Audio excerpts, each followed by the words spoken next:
A single father walks into the clinic with his 18-month-old daughter who has not received the MMR vaccine yet. He is afraid of the associated risk with vaccinating his child with a combined vaccine since she is his first child, and he has heard a lot of stories on the news regarding the supposed autism prevalence due to MMR vaccines. The father is afraid because of the articles that he has read on the internet and gossip from his co-workers. I know how dangerous diseases are and how important it is to vaccinate my child, but what's more dangerous, the disease or the vaccine? I haven't seen a case of the measles, mumps, or rubella in the news for so long, so why should I be afraid of it? It's old news. I feel that my daughter is too young to be exposed to so many antigens in those dangerous and potent combined vaccines with mercury in them.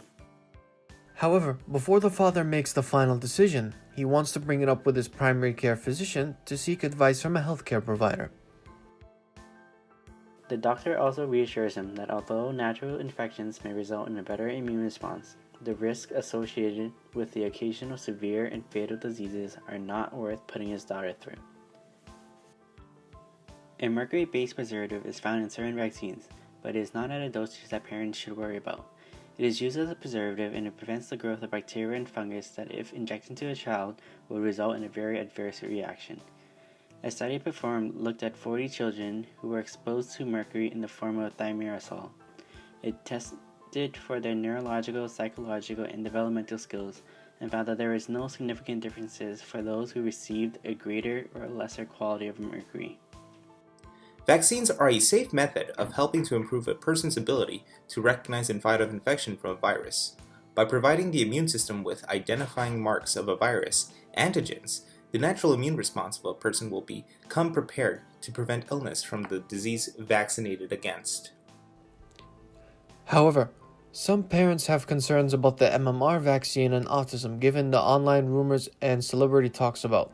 However, these concerns were created as a result of an unreliable study by Andrew Wakefield. The onset of autism and MMR vaccination may appear associated because of their timing. The average age at which parents report concerns about child development is 18 to 19 months, and over 90% of UK children receive MMR vaccine before their second birthday. However, that does not mean the MMR vaccine causes autism.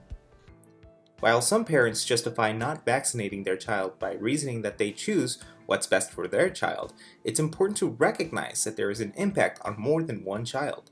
Herd immunity is a protective factor in reducing the spread of a disease.